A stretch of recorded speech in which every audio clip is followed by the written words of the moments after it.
Ikaw po ba mga bossing ko ay niloko ng taong pinagkakatiwalaan ninyo? Alam niyo po ba mga bossing ko ang dapat ninyong gawin or dapat ninyong sabihin once na may mga pangyaring ganyan? Kasi mga bossing ko, once na ikaw po ay pinairal nyo ang inyong emosyon, ang inyong galit at nanalangin ka ng masama sa kanya, gumawa siya ng kalokohan, may balik din po sa inyo. May balik sa kanya, may balik din po sa inyo.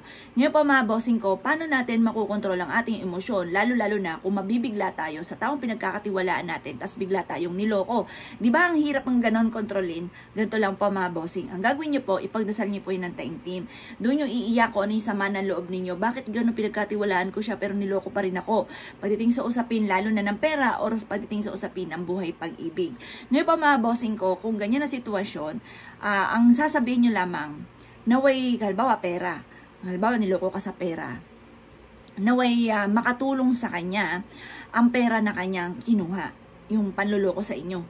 Ganun po mga bossing, para kung may kakarmahin man, siya lang po yun.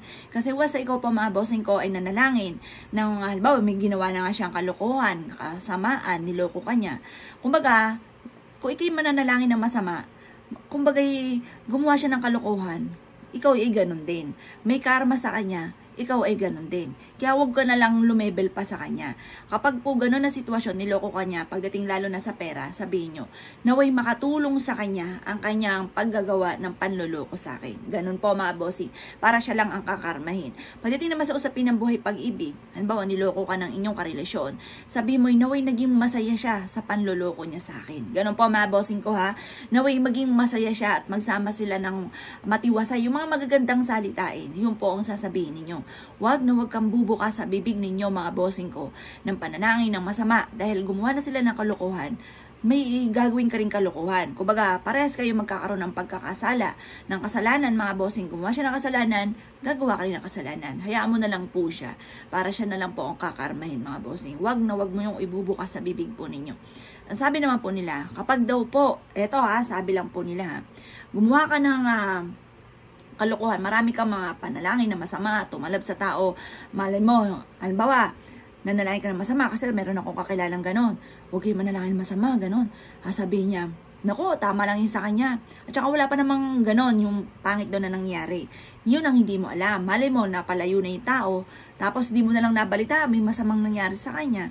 Ngayon po, pag nang ganon na nangyari, sabi po nila, halimbawa man, nagkaroon ka ng sakit, pahihirapan ka. Yun ang sabi. Yung mga mababait daw po na hindi na pinahirapan, yun daw po, mga mababait yun, punta agad sa heaven, yung hindi daw pinahirapan. Pero, yung pinahihirapan daw po mga bossing ko, yun daw po mga bossing ko, ay maraming kasalanan. Kaya, pinahihirapan, kaya parang hindi pa siya nawawala kasi pinahihirapan pa po siya mga bossing.